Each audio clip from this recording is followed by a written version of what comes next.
To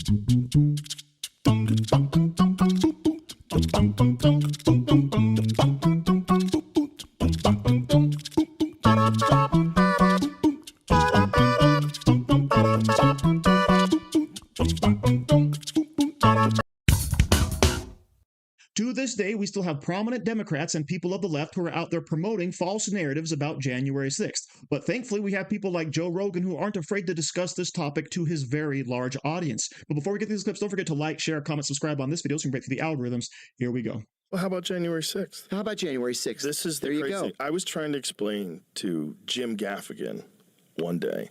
Jim Gaffigan was talking about what they did in January 6th. I go, do you understand that there were paid people that were working for the federal government? There were employees of the federal government that were on that lawn trying to convince people to go in. And he was very incredulous. These January 6 people, let's say that some of them did do whatever, broke the window or went into the building unauthorized. Okay, then that's deserving of a smack on the hand and a strongly worded letter and maybe a $1,000 fine. Don't do that again. 30 years in prison? They also have this thing where they say a cop was murdered. Right. That's not true. I hate that. They say it over and over again. That's not true. One cop died after the fact of a heart attack. You could say maybe it was because of the stress of January 6th, perhaps. Maybe, maybe not. Maybe not. Again, is society really better off by locking all these people up and spending millions and millions of dollars of the taxpayers' money to do it? Of course not. No, of course not. But it also just divides us even further. It does. And it also very much distorted the narrative with people like Jim Gaffigan, who's a friend of mine, who's a very left-leaning comedian. And he had it in his mind. But that's it. This idea that they killed cops, that narrative keeps coming out. It was an insurrection. They murdered cops. They broke into the White House. They were looking for Nancy Pelosi. They were going to kill her. Like, okay, are you sure? Because there's a lot of this story that's bullshit. Now it turns out, at one point in time, they were saying it was 20 FBI agents. Now the latest number is 270.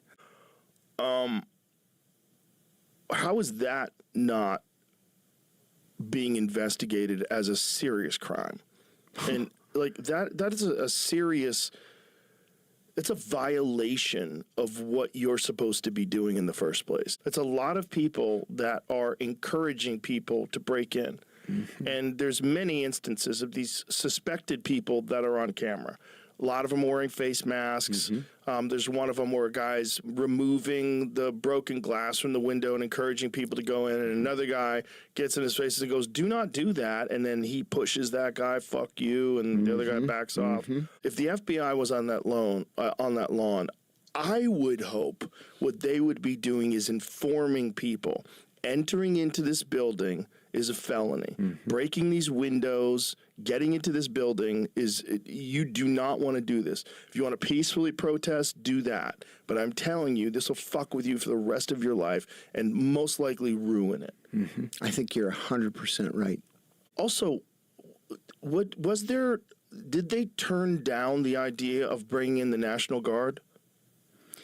You know, it appears, yes. It appears that that's exactly what happened. Also significantly deterred people from committing these crimes. That's right. That they were encouraged to do. That's what I would hope from law enforcement. I wouldn't hope that they would be trying to set people up. And from a civil society. Right. You know, do we want to set people up to go to prison? We want to wreck families and wreck people's lives? Why would we want to do that? I'll tell you, if I was at a demonstration and all of a sudden the National Guard showed up, I'd say, this isn't for me. Yeah. And I think most people would do that as well. I think you're right. It's crazy. And then you watch the footage that they wouldn't release during the trials, and you see them getting a guided tour. The guided tour through like the security guards are walking them into the Senate. Like, what the fuck? What is this? Like, and why is no one outraged? And why is it only one side that's outraged? You're using this to go after Donald Trump? Of all things. Instead of just better political opposition. Exactly. And the media are to blame in part as well. Well, they're bought and paid for. Absolutely. I mean, 100%. The media in this country is a complete and total failure. The only thing that's real media in this country are independent journalists. Today I'm rocking the Born Free American Original t-shirt. If you want to support the channel, the link to this is in the description. So I personally don't deny that there was, in fact, violence on January 6th, right? But the question is, who started it? Who perpetrated it? Okay, because whenever the media talks about January 6th, you're only seeing those images. But as Joe Rogan points out, there's a whole bunch of other video evidence where the doors were actually flung open to the Capitol and people were let in, all right, as if on a guided tour. And they were being very polite, very obedient, and even staying within the velvet ropes. Okay, this is all stuff that actually did happen. But you also had several strange instances, right? We talked about all of the FBI agents in the crowd. There's actual video of the Capitol Police arresting people, bringing them into the Capitol, letting them go out the back door. That seems a little bit strange to me. Okay, but we're supposed to just sit here and believe that everything was on the up and up. And Joe Rogan makes a really excellent point. If you actually walked into the Capitol for this protest and you saw the National Guard everywhere, you saw a strong police presence, what do you think would happen? You'd probably say, oh, okay, I'm not going to participate in any rowdy behavior, which, by the way, by and large, most people did not. But it's the scalps the Democrats were actually after. As John Kirikow rightly points out, there were people there who broke a window. And what should be the punishment for that, right? Slap on the wrist, a fine, maybe a few days in prison, but 30 years? Right? 30 years because they actually sold the idea to a whole bunch of the American people that this was, in fact, an insurrection, when, of course, it was anything but. But the people that really hate Donald Trump, like Jim Gaffigan, are never going to open themselves up to the possibility that, yeah, maybe the narrative is incorrect. Maybe you were sold a whole bill of false goods, right? That is a complete possibility because, after all, they lied and are still lying about the police officers dying on January 6th. We all know that did not happen, as was pointed out by Joe Rogan as well. So, of course, this was a very important conversation to be having, specifically because Joe Rogan has an incredibly large audience, and many people still believe the lies of the left about January 6th. So thank you very much for watching. Don't forget to like, share, comment, subscribe, and say hi to your mom for me.